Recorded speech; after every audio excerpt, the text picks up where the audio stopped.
Bonsoir et bienvenue dans le 19-20. Voici les titres de l'actualité dans votre région. Ils ne veulent pas de compteur Linky chez eux. 142 personnes poursuivent en justice Enedis. Le procès avait lieu à Tours tout à l'heure. Les plaignants dénoncent notamment l'aspect intrusif du compteur. Le principe de précaution doit être appliqué au maximum et les recherches doivent être faites.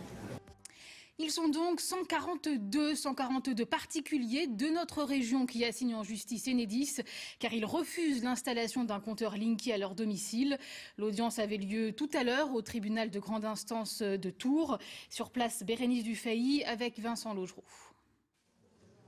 Sur les 142 plaignants qui ont émis un recours contre la société Enedis, seule une petite trentaine avait fait le déplacement jusqu'au palais de justice de Tours. Des hommes et des femmes venus de toute la région centre pour dire non à l'installation du compteur Linky. Ils dénoncent le passage en force de l'entreprise et demandent deux choses. Soit des mesures conservatoires, soit le retrait de l'appareil quand il a été posé. À cela s'ajoute un volet santé. Certains plaignants craignent que les champs électromagnétiques dégagés par le compteur Linky aient des répercussions sur leur santé. Le compteur Linky est situé dans le sous-sol, juste au-dessus de notre chambre, à 1,50 m de notre lit. Mon épouse a été atteinte d'un cancer et comment elle est électrosensible.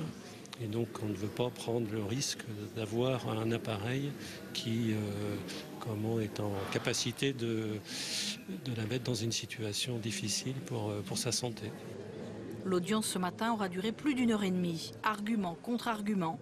Et la défense de s'appuyer notamment sur les jugements gagnés il y a quelques mois par deux tribunaux français, ceux de Toulouse et de Bordeaux. C'est ce qu'on appelle la jurisprudence des petits pas.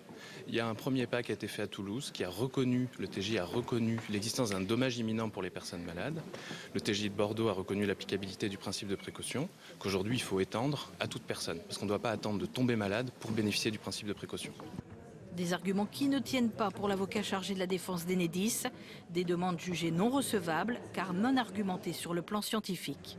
Il n'y a pas de lien de causalité qui existe entre ces personnes qui se déclarent électro-hypersensibles et des expositions à des champs électromagnétiques. Ce n'est pas prouvé scientifiquement, donc on s'en tient à ce que dit la science, à ce que dit le législateur, les normes. Il n'y a pas, en l'occurrence, de lien de causalité. Un procès très technique et beaucoup de questions en suspens.